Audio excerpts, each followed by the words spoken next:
Good afternoon. मेरी आवाज आ रही है? सब कुछ ओके है?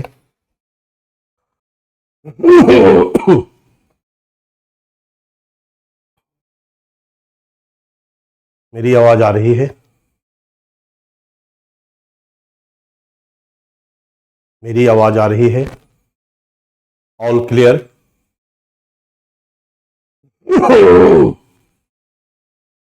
All clear?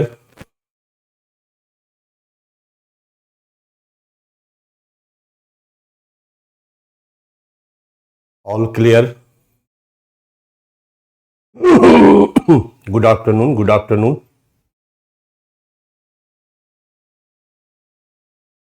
गुड आफ्टरनून, नमस्कार। चलिए हम लोग शुरू करें। मेरी आवाज आ रही है? सुनाई दे रहा, दिखाई दे रहा? सब कुछ ओके है?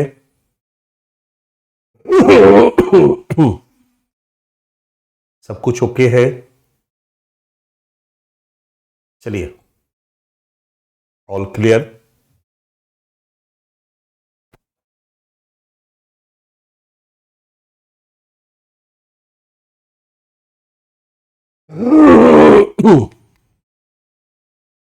हम लोगों ने अभी ये टॉपिक किया, ठीक है?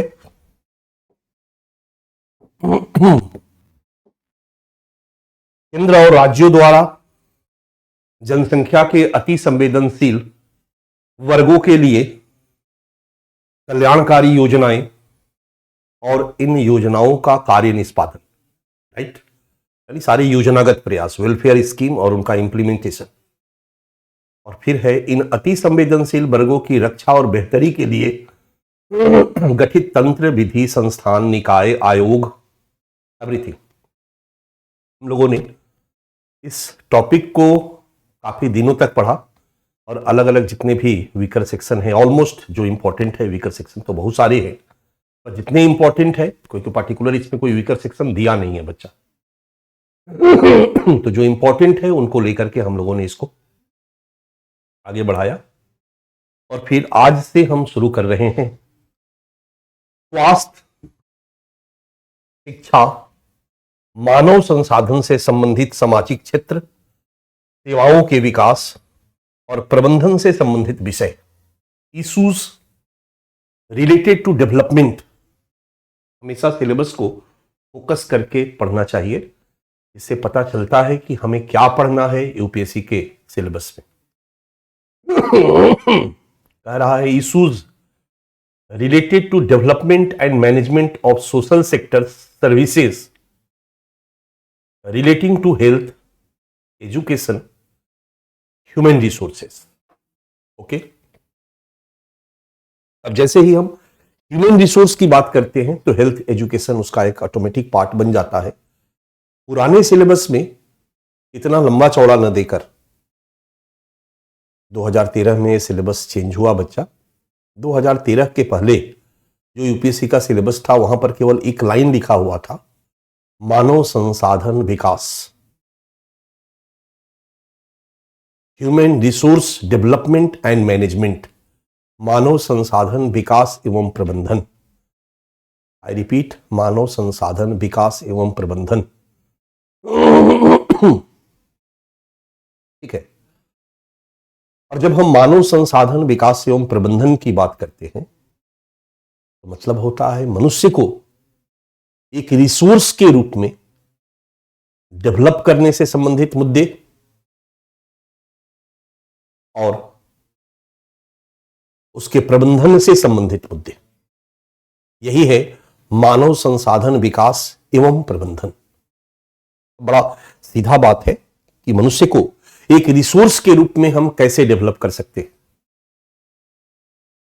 मनुष्य को एक डेवलपमेंट रिसोर्स के रूप में कैसे उसका डेवलपमेंट और मैनेजमेंट कर सकते हैं। तो आप मनुष्य हो और आपको एक रिसोर्स के रूप में यदि हमें डेवलप करना हो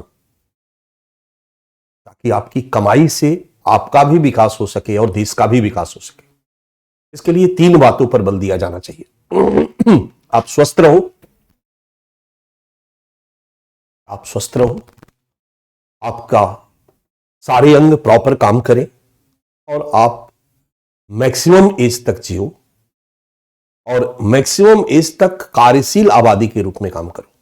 यही हुआ ना हेल्थ डेवलपमेंट एंड मैनेजमेंट, मतलब component of human resource development and management. First health development and management, second point खा पी लिए स्वस्थ हो गए, अब पढ़ो लिखो, क्योंकि बिना पढ़े लिखे खाली लंबा चौड़ा हट्टा कट्टा बनोगे तो केवल देश का खाओगे, कमाना भी तो चाहिए। और बिना पढ़े लिखे आप केवल शरीर से कमा सकते हो, दिमाग से नहीं कमा सकते। तो आपका शारीरिक श्रम से ज्यादा आज के टेक्नोलॉजी के दौर में मानसिक श्रम महत्वपूर्ण हो गया। मानसिक श्रम का महत्व ज्यादा है शारीरिक श्रम की तुलना में, इसलिए मानसिक श्रम करने वाले की सैलरी भी ज्यादा है शारीरिक श्रम करने वालों की तुलना में। टेक्निकल वर्कर मैनुअल वर्कर से ज्यादा पैसा कमाता है। तो दूसरा पार्ट है एजुकेशन डेवलपमेंट एंड मैनेजमेंट।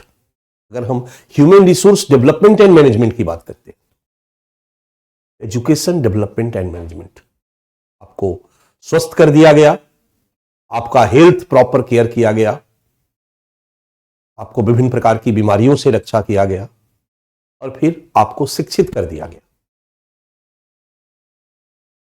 स्वस्थ और शिक्षित होने के बाद भी एक बेस्ट रिसोर्स के रूप में आपका डेवलपमेंट तभी संभव होगा बच्चा, जब आपको स्किल्ड किया जाए, जब आपको ट्रेंड किया जाए, जब आपको प्रशिक्षित किया जाए। तो मानव संसाधन विकास के कंपोनेंट में स्वास्थ्य विकास, शिक्षा विकास और प्रशिक्षण कौशल विकास तीनों चीजें शामिल है। इसलिए जब हम इस टॉपिक को पढ़ेंगे, हालांकि सिलेबस में हेल्थ एजुकेशन और कॉमा देख के ह्यूमन रिसोर्सेज दे दिया है, तो बातें घुमा के वही है जो प्रीवियस सिलेबस था, उसी को नए अंदाज में 2013 के बाद यूपीएससी ने रखा है। ठीक है, इसलिए अगर हम लोग पढ़ेंगे, और एजुकेशन पे हमेशा याद रखो निबंध भी पूछा जाता है, इसलिए जब हम लोग इसको पढ़ेंगे तो हमने इसको प्रॉपर पार्ट वाइज करके आपको पढ़ाने समझाने का प्रयास किया है, जिसमें कि हेल्थ डेवलपमेंट आएगा, एजुकेशन डेवलपमेंट आएगा और स्किल डेवलपमेंट आएगा। स्किल डेवलपमेंट मतलब ट्रेनिंग, ट्रेन करना आपको। ठीक है, इसलिए इस कड़ी में हमारा पहला पार्ट आज जो मैं शुरू करने वाला हूं हेल्थ डेवलपमेंट है। ठीक है, स्वास्थ्य विकास। बट स्वास्थ्य विकास से पहले मैं थोड़ी सी चर्चा ह्यूमन रिसोर्स डेवलपमेंट की कर देना चाहता हूं, थोड़ा सा ब्रीफ कर दूंगा, और ये सब बेसिक चीजें हैं जिसके बारे में मैं आपको थोड़ा सा पीडीएफ जब दूंगा तो उसके बारे में समझा दूंगा। ठीक है, मानव संसाधन विकास। और मानव संसाधन विकास के आप डायग्राम खींच लो, कैपिटल ए मानव संसाधन का अर्थ, कैपिटल बी मानव संसाधन विकास का उद्देश्य, कैपिटल सी मानव संसाधन विकास के तत्व, और कैपिटल डी मानव संसाधन विकास हेतु किए गए प्रयास। ये हमारा मेजर कंपोनेंट है या डायमेंशन है इस टॉपिक का। मानव संसाधन का अर्थ, मानव संसाधन विकास का उद्देश्य, मानव संसाधन विकास के तत्व, मानव संसाधन विकास हेतु किए गए प्रयास। ठीक है, आप इसको लिखें।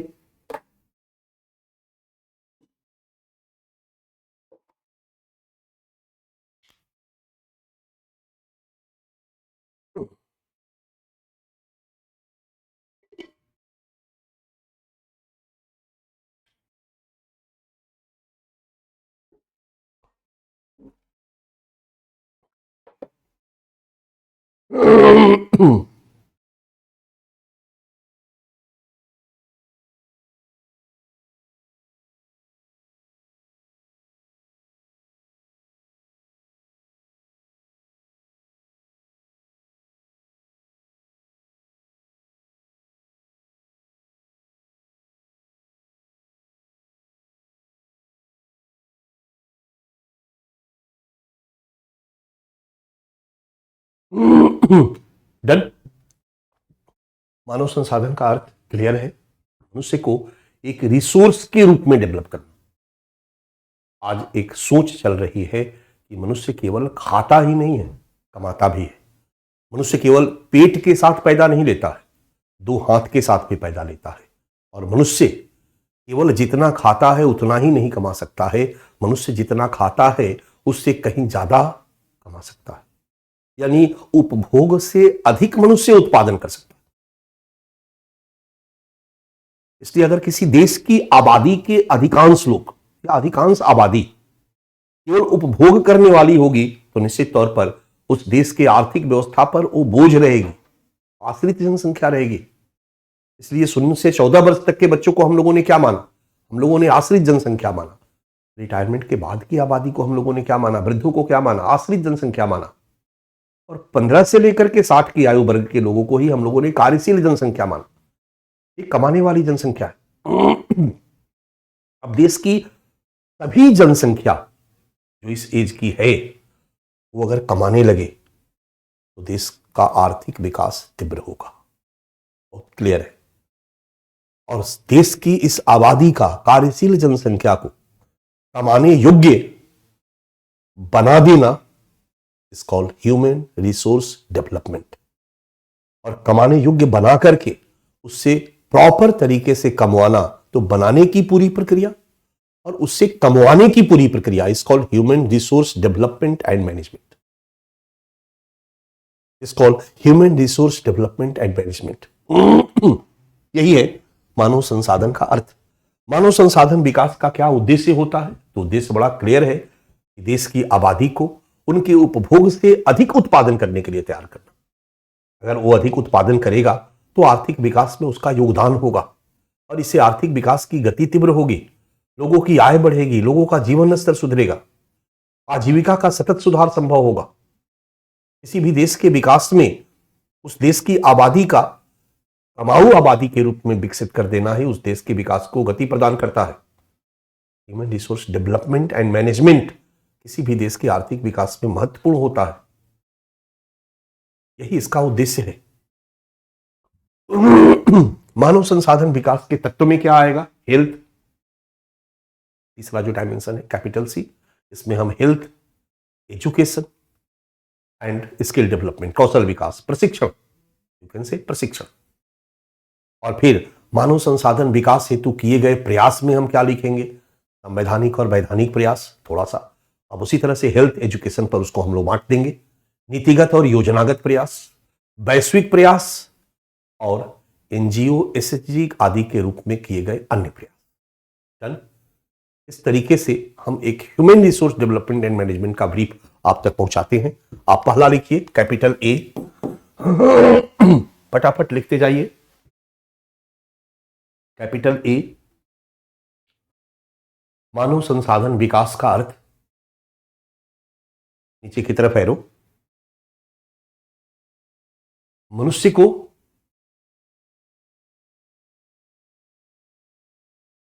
को संसाधन के रूप में विकसित करना डैश मानव संसाधन विकास कहलाता है। मनुष्य को संसाधन के रूप में विकसित करना मानव संसाधन विकास कहलाता है। डन। कैपिटल बी लिखो आप, मानव संसाधन विकास का उद्देश्य। मानव संसाधन विकास का उद्देश्य, हमारी सरकार ने ह्यूमन रिसोर्स डेवलपमेंट के 4 उद्देश्यों को स्वीकार किया। ठीक है, तो हम नीचे एरो दे करके लिखेंगे। पहला उद्देश्य लिखो आप, मनुष्य को उपभोग से अधिक, मनुष्य को उपभोग से अधिक उत्पादन के लिए तैयार करके, उपभोग से अधिक उत्पादन के लिए तैयार करके आर्थिक विकास को गति प्रदान करना, आर्थिक विकास को गति प्रदान करना। दूसरा उद्देश्य गरीबी उन्मूलन, गरीबी उन्मूलन, कॉमा, सतत विकास,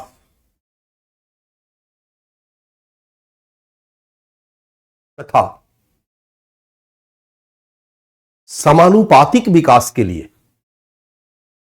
गरीबी उन्मूलन, सतत विकास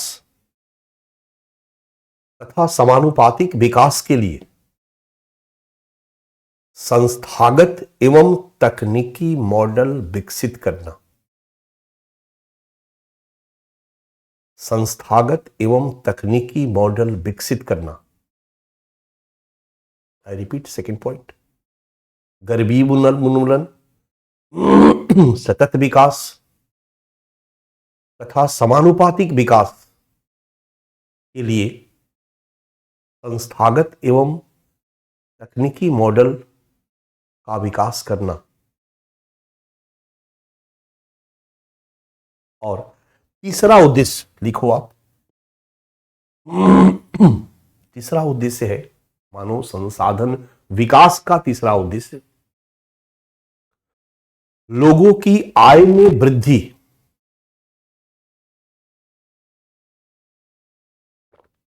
लोगों की आय में वृद्धि द्वारा जीवन स्तर में सुधार करना,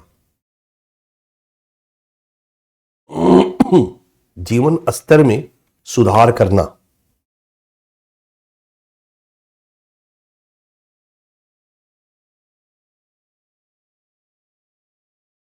ठीक है, और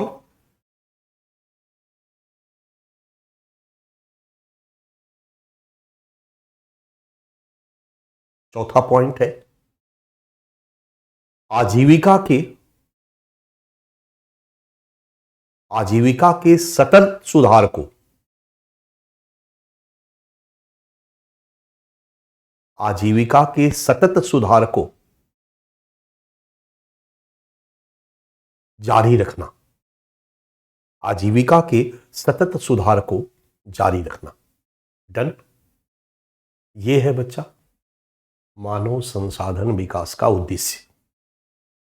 तत्व ध्यान में है, कैपिटल सी, मानव संसाधन विकास के तत्व।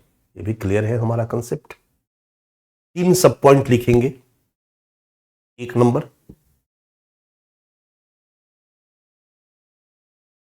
नंबर, मानव संसाधन विकास के तत्व। 1 नंबर स्वास्थ्य विकास, हेल्थ डेवलपमेंट। क्या केवल स्वास्थ्य में लिखोगे तो चलेगा? हेल्थ लिखो, 1 नंबर स्वास्थ्य।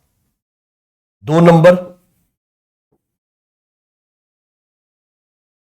शिक्षा, 2 नंबर शिक्षा। और 3 नंबर प्रशिक्षण, 3 नंबर प्रशिक्षण। स्वास्थ्य, शिक्षा और प्रशिक्षण, मानव संसाधन विकास के 3 कंपोनेंट, स्वास्थ्य विकास, शिक्षा विकास और प्रशिक्षण। और इन तीनों ही क्षेत्रों में हम देखेंगे भारत की क्या स्थिति है और भारत में इसके लिए क्या क्या किया जाता रहा है। तो एक प्रॉपर पिक्चर हमारे सामने। आप आईएएस बनने जा रहे हो, आप भारत सरकार के एक प्रमुख अंग बनोगे, अंग के रूप में काम करोगे, कार्यपालिका के एक प्रमुख अधिकारी के रूप में काम करोगे, तो सरकार के सभी पक्षों की जानकारी आपके पास होनी चाहिए। मानव संसाधन विकास के क्षेत्र में सरकार की या हमारे देश की क्या स्थिति है और सरकार क्या कर रही है। तो कैपिटल डी है बच्चा, मानव संसाधन विकास हेतु किए गए प्रयास। कैपिटल डी का हेडिंग डालो, मानव संसाधन विकास हेतु किए गए प्रयास।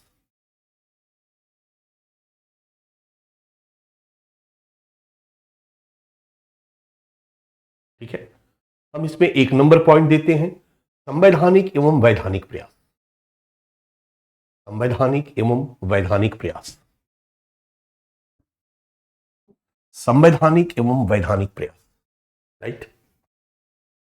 अब अब हम मान लो स्वास्थ्य पे आएंगे, शिक्षा पे आएंगे, तो कुछ ना कुछ संवैधानिक और वैधानिक प्रयास भी है जिसको हम लोगों को देखना होगा, समझना होगा। राइट टू एजुकेशन एक्ट 2009 में लाया गया, ये कहीं ना कहीं शिक्षा विकास के क्षेत्र में वैधानिक प्रयास को परिलक्षित करता है।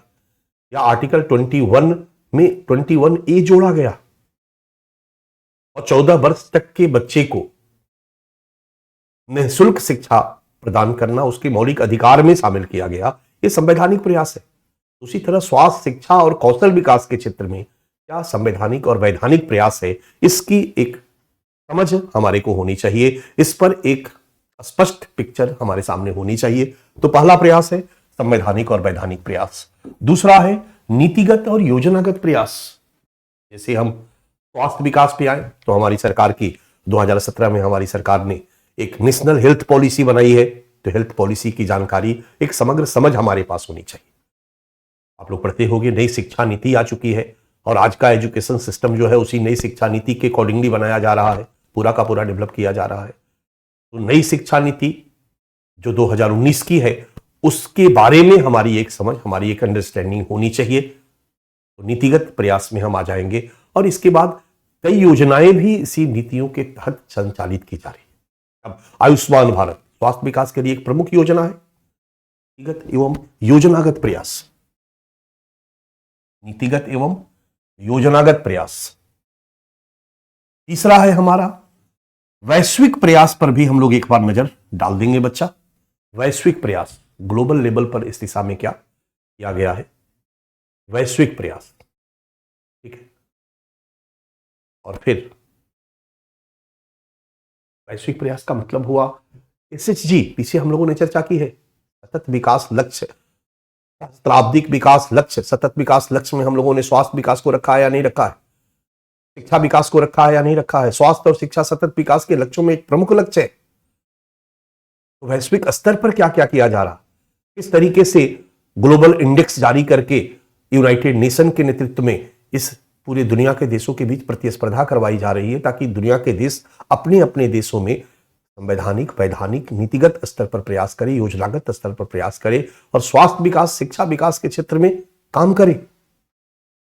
और हमारी सरकार ने, नीति आयोग के नेतृत्व में हमारी सरकार ने भी इस दिशा में काम करना शुरू कर दिया। तो वैश्विक प्रयास भी एक समझ, ताकि हम कोरिलेट कर सके चीजों को, एनालाइज कर सके चीजों को, ये होनी चाहिए हमारे पास। और चौथा है अन्य प्रयास। अन्य प्रयास जैसे लिख दो, जैसे डैश NGO, SHG आदि के रूप में। अन्य प्रयास SHG, NGO, SHG आदि के रूप में। डन। ये है बच्चा मानव संसाधन विकास, एक आउटलाइन हमने दे दिया। अब जनसंख्या वृद्धि को समस्या के रूप में न देखकर, जनसंख्या वृद्धि को अगर हम मानव संसाधन विकास पर बल दें तो हम उसको एक वरदान बना सकते हैं। इसलिए हमारे पास जो भी आबादी है, हम क्यों ना उसको एक रिसोर्स के रूप में डेवलप करें। और आज जब हम ग्लोबल वर्ल्ड में रह रहे हैं, हमारे देश की जनसंख्या दूसरे देश में जाकर कमा सकती है, दूसरे देश में जाकर कमा करके पैसा हमारे अपने देश में लेकर आ सकती है। तो ऐसे में तो हमें अपनी जनसंख्या को स्किल्ड करना, रिसोर्स के रूप में डेवलप करना और ज्यादा जरूरी हो जाता है। आज ग्लोबलाइजेशन के दौर में अगर हमने अपनी आबादी को एज ए रिसोर्स बेस्ट तरीके से डेवलपमेंट और मैनेजमेंट कर दिया बच्चा, तो दुनिया की बहुत सारी कंपनियां इंडिया में आकर के प्लांट लगाएगी। क्योंकि आज ग्लोबलाइजेशन का दौर है। हमारे प्रधानमंत्री, हमारी सरकार जाके दुनिया से इंडिया में निवेश करने के लिए इनवाइट करती है, लेकिन कोई निवेशक आखिर क्यों आएगा इंडिया में निवेश करने? बड़ा क्लियर है कि इंडिया में निवेश तो तभी करेगा जब उसको फायदा हो। क्या फायदा चाहिए उसको? तो कहीं पर भी अगर हम इंडस्ट्री लगाते हैं या सर्विस सेक्टर के लिए अगर हम कहीं कुछ ऑफिस बनाते हैं, मान लो सर्विस सेक्टर, क्या कोई कंपनी है इंडिया में बैठ करके वो दुनिया के देशों को सर्विस प्रदान करेगी, तो इंडिया में अगर उसे सस्ता मजदूर मिलेगा तो निश्चित तौर पर आएगी। इनसेंचर आज यही काम कर रही है। इनसेंचर हो, जिनपैक्ट हो, कई ऐसी कंपनियां हैं जो इंडिया में बैठती है, बड़े बड़े ऑफिस है, लाखों लोग उसके एम्प्लॉई हैं। इंडिया में बैठ करके वो ऑस्ट्रेलिया और यूरोप के देशों के लिए काम करती है, सर्विसेज प्रोवाइड करती है। इंडिया में वो इसलिए आती है क्योंकि इंडिया में सस्ते इंजीनियर मिल जाते हैं। और अगर कोई इंडस्ट्री लगाने आएगा तो दो चीजें देखेगा, देखेगा कि हाँ रॉ मटेरियल है कि नहीं और सस्ता मजदूर है कि नहीं। तो अगर हम अपने ह्यूमन को रिसोर्स के रूप में बेस्ट रूप से डेवलप करते हैं तो आज ग्लोबलाइजेशन के दौर में कई रूपों में ये हमारे देश के आर्थिक विकास को संपोषित करेगा। यही है ह्यूमन रिसोर्स डेवलपमेंट, और इसके लिए जरूरी हो जाता है health development, education development and skill development, कौशल विकास। डन। और अब हम यहीं से शुरुआत करते हैं स्वास्थ्य।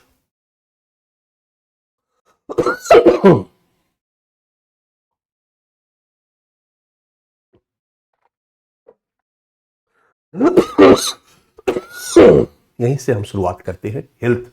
इसलिए एक डायग्राम खींचिए। भारत में स्वास्थ्य,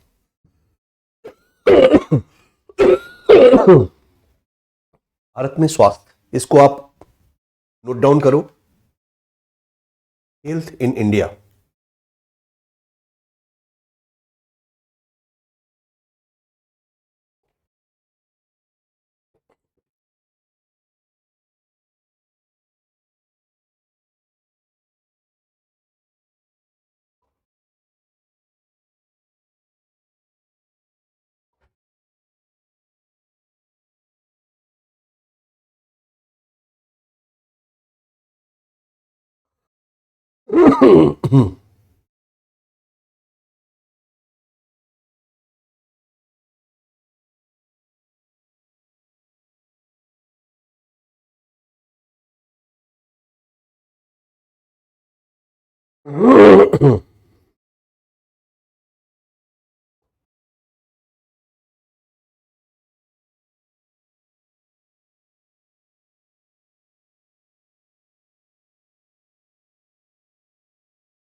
लिख लिया आपने? आपने लिख लिया होगा।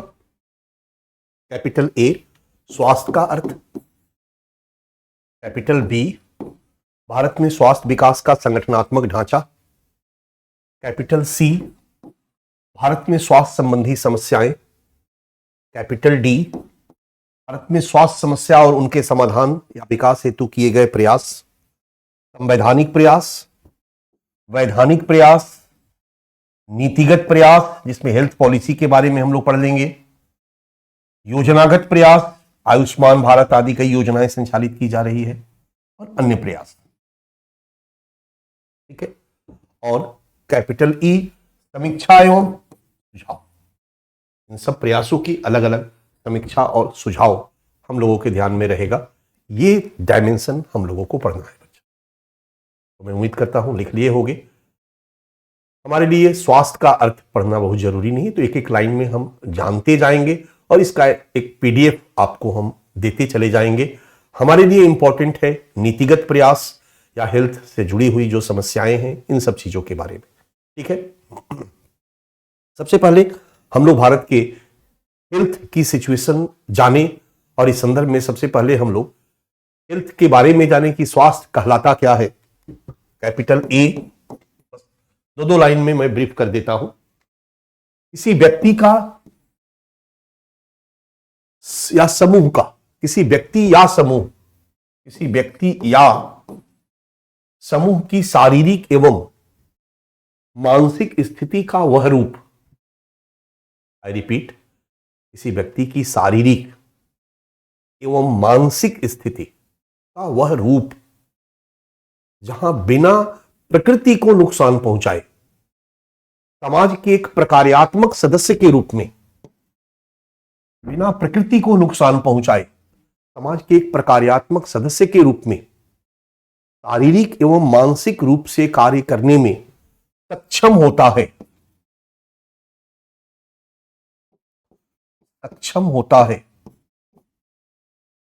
स्वास्थ्य की संज्ञा दी जाती है। Is called health. हेल्थ का मतलब है कि कोई व्यक्ति बिना नेचर को नुकसान पहुंचाए शारीरिक रूप से और मानसिक रूप से काम करने में सक्षम, समाज के एक पॉजिटिव फंक्शनल मेंबर के रूप में काम करने में सक्षम हो, यही है स्वास्थ्य, यही है हेल्थ। ऐसे मनुष्य को हम स्वस्थ मनुष्य कहेंगे, ऐसे समूह को हम हेल्दी ग्रुप कहेंगे या स्वस्थ व्यक्ति कहेंगे, हेल्दी व्यक्ति कहेंगे। इस कॉल्ड हेल्थ। शारीरिक रूप से सक्षम होना तभी संभव होगा जब हेल्थ हमारा ठीक हो, मानसिक रूप से सक्षम होना तभी ठीक रहेगा जब हेल्थ हमारा ठीक हो। तो दोनों का संबंध हेल्थ से है, और जब शारीरिक और मानसिक रूप से सक्षम होंगे तभी हम प्रॉपर तरीके से शिक्षा प्राप्त कर सकते हैं, प्रॉपर तरीके से प्रशिक्षण दे सकते हैं और एक रिसोर्स के रूप में डेवलप हो सकते हैं। इस कॉल्ड हेल्थ। ठीक है। अगर हम भारत में स्वास्थ्य विकास के संरचनात्मक ढांचा की बात करते हैं तो आज के डेट में 2 मिनिस्ट्री है जो प्रॉपर इस दिशा में काम करती है। एक तो हमारा, इसको हम 3 स्तरों पर देख सकते हैं। सबसे पहले तो हम इसके स्तर को देखें बच्चा, तो 3 स्तरों पर देखा जा सकता है। भारत में हेल्थ इंफ्रास्ट्रक्चर एक सेंट्रल लेवल पर है, राइट, एक स्टेट लेवल पर है और एक स्थानीय स्तर या अन्य स्तरों पर है। 3 तरह का हेल्थ इंफ्रास्ट्रक्चर हमारे इंडिया में दिखाई देता है। 3 तरह का हेल्थ इंफ्रास्ट्रक्चर हमारे इंडिया में दिखाई देता है। ठीक है। अब 3 तरह के हेल्थ इंफ्रास्ट्रक्चर में यदि हम केंद्र के स्तर पर देखें, सबसे पहले हम केंद्र के स्तर पर देखते हैं तो हमें एक मिनिस्ट्री दिखाई देती है, health and family welfare ministry, मंत्रालय, स्वास्थ्य एवं परिवार कल्याण मंत्रालय। नाम सुना होगा आपने। ये भारत में हेल्थ इंफ्रास्ट्रक्चर का प्रमुख विंग है। इसके अंतर्गत 2 डिपार्टमेंट होता है, एक हेल्थ डेवलपमेंट डिपार्टमेंट हो गया, स्वास्थ्य विकास विभाग हो गया, और एक जो होता है स्वास्थ्य विभाग और परिवार कल्याण विभाग, एक ही है, अलग अलग नहीं है। स्वास्थ्य और परिवार कल्याण विभाग हो गया, और एक विभाग रिसर्च से जुड़ा हुआ है जो हेल्थ आदि के संदर्भ में रिसर्च करता है, क्योंकि इसमें मेडिकल कॉलेज वगैरह सारी चीजें हैं, इसमें कुछ एजुकेशन से जुड़ी हुई चीजें हैं जो कि इसी के अधीन काम करती है। वो केवल शिक्षा मंत्रालय से नहीं जुड़ी हुई होती है बच्चा, मानव संसाधन मंत्रालय से नहीं जुड़ी होती है। पहले एक मानव संसाधन मंत्रालय हुआ करता था, उसी मानव संसाधन मंत्रालय का नाम बदल करके कर दिया गया शिक्षा मंत्रालय। तो एक परिवार कल्याण मंत्रालय, यही मंत्रालय स्वास्थ्य रिसर्च के लिए भी फंडिंग करती है। यही मंत्रालय स्वास्थ्य हेल्थ रिसर्च के लिए भी फंडिंग करती है, पैसा देती है बजट में उसके लिए, इसी मंत्रालय के बजट में इसके लिए रिसर्च पर भी खर्च किया जाता है। Ministry of health and family welfare, medical college इसी मिनिस्ट्री ऑफ हेल्थ के माध्यम से कॉलेजेस खोले जाते हैं, यद्यपि है वो पढ़ाई लिखाई का काम। मेडिकल काउंसिल ऑफ इंडिया नाम सुना होगा आपने, ये सब है पढ़ाई लिखाई का काम। तो 2 मंत्रालय काम कर रहा अभी, एक ministry of health and family welfare और दूसरा है मिनिस्ट्री ऑफ आयुष। ये 2014 में शुरू किया गया, एक नया है। हमारी जो नई सरकार आई है, ये जो वर्तमान में सरकार है, इस सरकार ने आयुर्वेद को काफी महत्व दिया। देसी जो हमारी स्वास्थ्य प्रणाली थी उसको काफी महत्व प्रदान किया गया है, इसलिए आयुर्वेदिक शिक्षा, आयुर्वेदिक कॉलेज, आयुर्वेद से डॉक्टरी पढ़ना, आयुर्वेद की पढ़ाई पढ़ना और आयुर्वेद को आधुनिक मेडिकल के साथ जोड़ने का काम आजकल बहुत तेजी से चल रहा है। बच्चा, आज के डेट में जो भी बच्चे आयुर्वेद से मेडिकल की पढ़ाई पढ़ते हैं, आयुर्वेद को रख करके आयुर्वेदिक कॉलेज से, उनको जो आधुनिक मेडिकल साइंस है उसका भी पढ़ाया, आधुनिक शिक्षा दी जाती है। पहले था कि जो आयुर्वेदिक डॉक्टर है वो केवल आयुर्वेद का ही दवा लिखेगा, अब नहीं है, ये प्रतिबंधित था, आयुर्वेद का ही उनको दवा लिखना होता था। वो क्रोसिन और जो आधुनिक दवाएं हैं, वो मेडिसिन है, वो नहीं लिख सकते थे।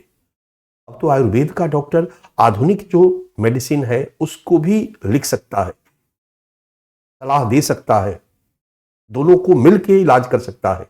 इसलिए जो आयुर्वेद कॉलेज से बच्चे डॉक्टरी की पढ़ाई पढ़ रहे हैं, वो आधुनिक जो कॉलेज है मेडिकल साइंस के या मेडिकल कॉलेज है उसमें जाकर, या जो अपोलो या और जो भी हॉस्पिटल है, एम्स है, उनमें जाकर के और वो इंटर्नशिप करते हैं और आधुनिक जो शिक्षा स्वास्थ्य प्रणाली है उससे भी वो अवगत होते हैं। तो ministry of health and family welfare, ministry of Ayush, directorate general of health services, जो हेल्थ सर्विसेज है इंडिया में, उसके लिए एक संस्थान है, और central council of health and family welfare, central council of health and family welfare, ये दो मंत्रालय और दो एजेंसियां भारत की प्रमुख है जो भारत के स्वास्थ्य विकास के क्षेत्र में आज के डेट में काम कर रही है। ठीक है, इनका काम बड़े स्तर पर हॉस्पिटल खोलना, मेडिकल कॉलेज खोलना, आप देखते होंगे बहुत सारे मेडिकल कॉलेज, या फिर बहुत सारी स्वास्थ्य विकास से संबंधित योजनाओं का निर्माण करना, स्वास्थ्य विकास से संबंधित योजनाओं को संचालित करना, नीति आयोग के परामर्श पर स्वास्थ्य विकास से संबंधित नीतियों का निर्माण करना, ये सब ministry of health and family welfare के जिम्मे है। ठीक है, और जो आयुष मंत्रालय है वो आयुर्वेद के क्षेत्र में काम करता है। डन। राज्य के स्तर पर जब हम स्वास्थ्य संरचना की बात करते हैं बच्चा, राज्य के स्तर पर स्वास्थ्य संरचना की बात करते हैं तो एक विशेष अस्पताल होता है। राज्य के स्तर पर आप देखोगे तो 3 स्तरों पर हेल्थ इंफ्रास्ट्रक्चर काम करती है। एक विशेष अस्पताल होता है, हर राज्य में 2-4-5 अलग अलग स्पेशलाइज्ड हॉस्पिटल होता है। कोई टीबी का हॉस्पिटल है, कोई कैंसर हॉस्पिटल है, आप यूपी में देखोगे, बिहार में देखोगे, इलाहाबाद में देखोगे, लखनऊ में देखोगे। स्टेट गवर्नमेंट के अंदर अलग अलग विभिन्न बीमारी से संबंधित अलग अलग हॉस्पिटल है। बेसिकली ये ज्यादातर राजधानी में होते हैं या कोई बड़े शहर में भी होते हैं। जो स्टेट का कोई बड़ा शहर है उसमें इस तरह के कुछ विशेष अस्पताल होते हैं जो स्वास्थ्य सेवा के क्षेत्र में काम करते हैं। इसके बाद प्रत्येक जिला में एक डिस्ट्रिक्ट हॉस्पिटल होता है। ये आप लोग जानते होंगे, आप लोगों के जिला में होगा, आप लोगों को आइडिया भी होगा, देखे भी होंगे। हर डिस्ट्रिक्ट में एक डिस्ट्रिक्ट हॉस्पिटल होता है। ठीक है, और आपने देखा होगा सीएमओ, चीफ मेडिकल ऑफिसर, हर जिला के स्तर पर एक चीफ मेडिकल ऑफिसर होता है। स्टेट गवर्नमेंट के अंदर ब्यूरोक्रेटिक सिस्टम का वो पार्ट होता है, वो स्टेट गवर्नमेंट उसका ट्रांसफर पोस्टिंग करती है, वो चीफ मेडिकल ऑफिसर कहलाता है। जिला के स्तर पर वो पाया जाता है और हर जिला में एक डिस्ट्रिक्ट हॉस्पिटल होता है। ठीक है, इसके बाद फिर हर गांव में, ब्लॉक में भी छोटे छोटे कई हॉस्पिटल होते हैं जिनमें ग्रामीण अस्पताल एक विंग है। प्रत्येक जिले में जिला अस्पताल, एक जिला अस्पताल का रूप हो गया, एक विशेष अस्पताल का रूप हो गया, एक ग्रामीण अस्पताल होता है, सामुदायिक स्वास्थ्य केंद्र होता है और प्राथमिक स्वास्थ्य केंद्र जो कि हर गांव में उपलब्ध होता है, जो हेल्थ सर्विसेज उपलब्ध कराता है। किसी को कोई बीमारी होती है तो अपने गांव के अस्पताल में जो लोकल ब्लॉक के लेवल पर विद्यमान होता है या फिर कोई सामुदायिक स्वास्थ्य केंद्र होता है वहां जाता है। हर गांव में प्राथमिक स्वास्थ्य केंद्र की स्थापना की गई है, वहां जाकर के इलाज कराता है। निःशुल्क इलाज भी होता है और उनको निःशुल्क दवाएं भी उपलब्ध की जाती है, कराई जाती है। इस तरीके से हमारे राज्य के स्तर पर हेल्थ इंफ्रास्ट्रक्चर काम कर रहा है। ठीक है, अब हम आ जाते हैं एक ओवरऑल भारत में जो स्वास्थ्य प्रणाली है उसकी नजर एक बार डाल देते हैं। भारत में स्वास्थ्य देखभाल प्रणाली, भारत में स्वास्थ्य देखभाल प्रणाली के अंतर्गत अगर हम इसको कुछ करें तो प्राथमिक स्वास्थ्य केंद्र और उपकेंद्र एक हो गया, प्राथमिक स्वास्थ्य केंद्र और उपकेंद्र एक हो गया।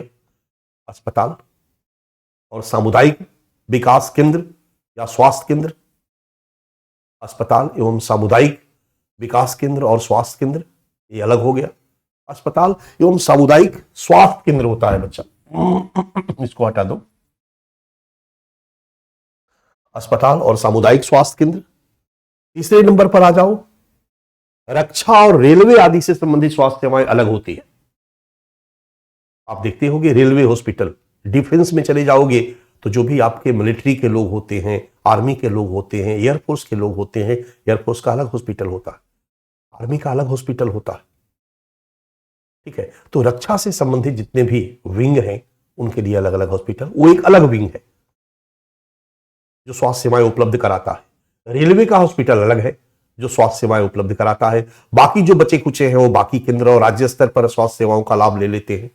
इसके बाद स्वास्थ्य बीमा योजना अपने आप में एक सेक्टर है जो लोगों को स्वास्थ्य बीमा उपलब्ध कराती है ताकि आपातकालीन स्थिति में इलाज कराने में जो पैसे खर्च होते हैं उनकी उपलब्धता को सुनिश्चित की जा सके। तो हेल्थ बीमा से संबंधित ढेर सारे स्कीम है। राष्ट्रीय स्वास्थ्य कार्यक्रम, नेशनल हेल्थ प्रोग्राम एक प्रमुख कार्यक्रम है जो कि स्वास्थ्य सेवा से संबंधित है। और फिर स्वैच्छिक स्वास्थ्य संस्थाएं भी है, वॉलंटरी हेल्थ इंस्टीट्यूशन भी है जो स्वास्थ्य सेवा के क्षेत्र में आज के डेट में काम कर रहा है। ये सब हमारे प्रमुख संस्थाएं हैं जो हेल्थ के दिशा में इंडिया में काम कर रही है। इसके अलावा प्राइवेट सेक्टर पे भी अगर हम एक नजर डालें तो यहां पर भी हम कुछ देख सकते हैं। निजी अस्पताल, अपोलो, तीर्थ, बहुत सारे ऐसे हॉस्पिटल हैं जिनको हम निजी अस्पताल की कैटेगरी में रखते हैं। निजी अस्पताल, नर्सिंग होम, निजी अस्पताल बड़ा हो गया, प्राइवेट हॉस्पिटल, वहां ऊंची फीस ली जाती है, ठीक ठाक फीस ली जाती है और वहां पर लोग इलाज कराते हैं। जिनके पास पैसे होते हैं वो निजी हॉस्पिटल में चले जाते हैं, अस्पताल में चले जाते हैं, वहां इलाज करा लेते हैं। तो प्राइवेट सेक्टर के आ जाने से कम से कम लोड सरकारी वाले पर कम पड़ता है। सरकारी में निःशुल्क हेल्थ सर्विसेज उपलब्ध होती है और प्राइवेट में पेड हेल्थ सर्विसेज उपलब्ध कराई जाती है। इसके बाद नर्सिंग होम होता है, बड़े अस्पताल से छोटा रूप होता है। आप देखोगे हर मोहल्ले, हर कॉलोनी में कोई ना कोई या दो चार कॉलोनी के पास बीच बीच में लोगों ने नर्सिंग होम खोल रखा है। डॉक्टर जनरली अपना नर्सिंग होम एक खोल देते हैं, ये नर्सिंग होम हो जाता है। और एक डॉक्टर होते हैं जो प्राइवेट प्रैक्टिस करते हैं, ये नर्सिंग होम का छोटा रूप है। निजी अस्पताल मतलब बड़ा वाला अस्पताल, नर्सिंग होम मतलब हम डॉक्टर हैं, हमने अपने एक नर्सिंग होम खोल दिया, उसमें और 7-8 डॉक्टर को बैठा दिया अलग अलग बीमारी से संबंधित, और वहां पर हम लोगों ने मिलकर के इलाज करना शुरू किया। इसको नर्सिंग होम, मेन मेरा ही, और ज्यादातर पेशेंट मेरे नाम से आते। बहुत सारी महिला डॉक्टर हैं जो बच्चा पैदा कराने के लिए नर्सिंग होम खोल करके चलाती हैं, वो अपने साथ और 2-4 डॉक्टर को रखती हैं, लेकिन मेन उन्हीं का नाम होता है। और एक होते हैं प्राइवेट चिकित्सक डॉक्टर, देखे होंगे कई जगहों पर वो अपना कुछ समय फिक्स किए हुए रहते हैं। जनरली वो किसी हॉस्पिटल में जॉब करते हैं, लेकिन कुछ टाइम के लिए वो आकर के अपने घर पर एक समय फिक्स कर देते हैं कि सुबह 8 बजे से डॉक्टर साहब 10 बजे तक देखेंगे, फिर चले जाएंगे ड्यूटी, फिर रात को आकर के शाम को 6 बजे से लेकर के 9 बजे तक देखेंगे। इस तरीके से वो टाइम फिक्स कर देते हैं। जब ज्यादा चल जाता है तो उसको नौकरी भी छोड़ देते हैं। इस तरीके से कुछ प्राइवेट चिकित्सक भी होते हैं। इस तरीके से भारत में स्वास्थ्य सेवाएं उपलब्ध कराई जाती है।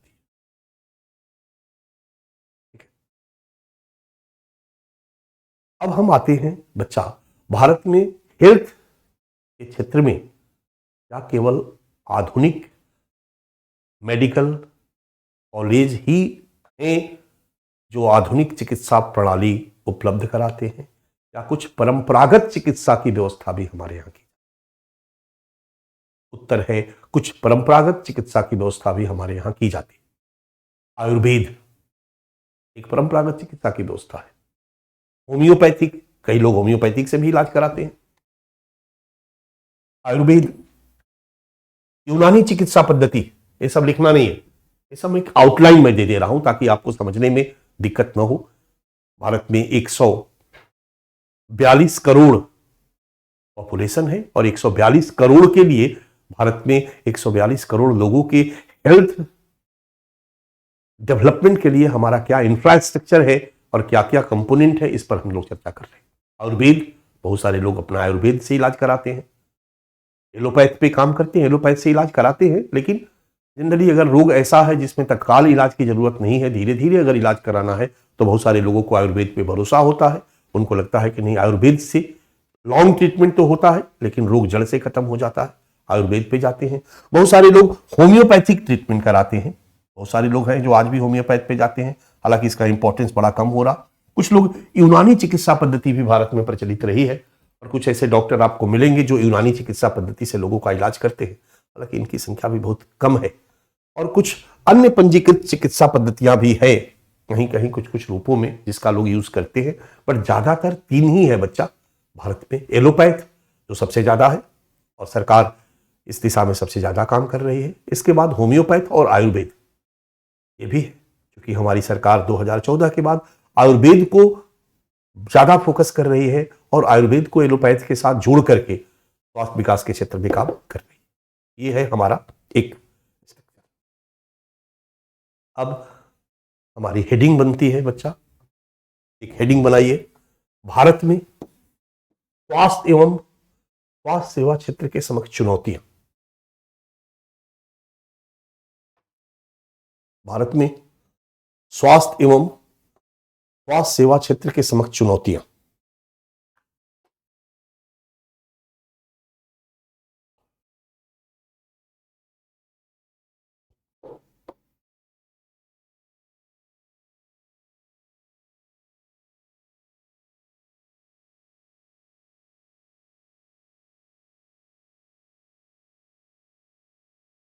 अच्छा,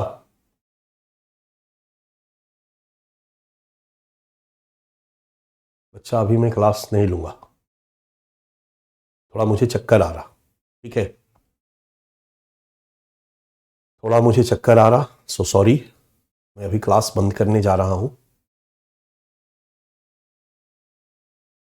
ठीक है,